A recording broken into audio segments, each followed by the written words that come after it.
চাঁদপুরে জাহাজ থেকে 5 জনের মরদেহ উদ্ধার, হাসপাতালে আরও 2 জনের মৃত্যু। চাঁদপুরের মেঘনায় থেমে থাকা পণ্যবাহী জাহাজ থেকে 5 জনের মরদেহ উদ্ধার করা হয়েছে, তবে কিভাবে তাদের মৃত্যু হয়েছে তা এখন পর্যন্ত জানা যায়নি। এই সময় 3 জনকে মুমূর্ষ অবস্থায় উদ্ধার করে হাসপাতালে নিয়ে গেলে কর্তব্যরত চিকিৎসক 2 জনকে মৃত ঘোষণা করেন। এর মধ্যে একজন চাঁদপুর সরকারি জেনারেল হাসপাতালে চিকিৎসাধীন অবস্থায় রয়েছেন। তাৎক্ষণিকভাবে হতাহতদের পরিচয় জানা যায়নি।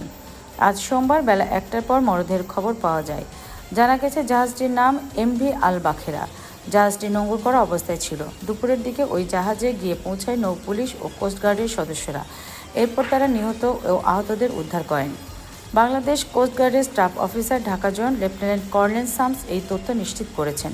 প্রাথমিকভাবে পুলিশের ধারণা পণ্যবাহী জাহাজটি সার নিয়ে নারায়ণগঞ্জ যাওয়ার কথা ছিল। চাঁদপুরের মেঘনায় কার্গো জাহাজটি গতরাতে ডাকাতের কবলে পড়ে, এতে ওই হতাহতের ঘটনা ঘটে।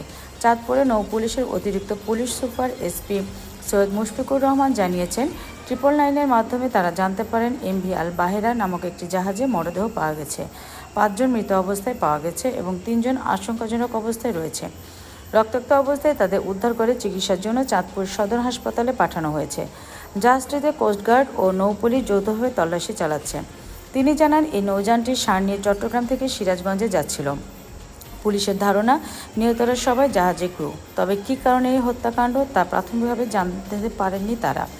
নিহত ও আহতদের পরিচয়ের বিষয় জানা যায়নি। জাহাজটি ইউরিয়ার সার নিয়ে চট্টগ্রাম থেকে সিরাজগঞ্জের বাঘাবাড়ি বন্দর যাচ্ছিল বলে জানা গেছে। প্রতিবেদন ও কণ্ঠ আশিকা তন্নি, ডিজিটাল ডেস্ক, আমার সোনার দেশ, ঢাকা।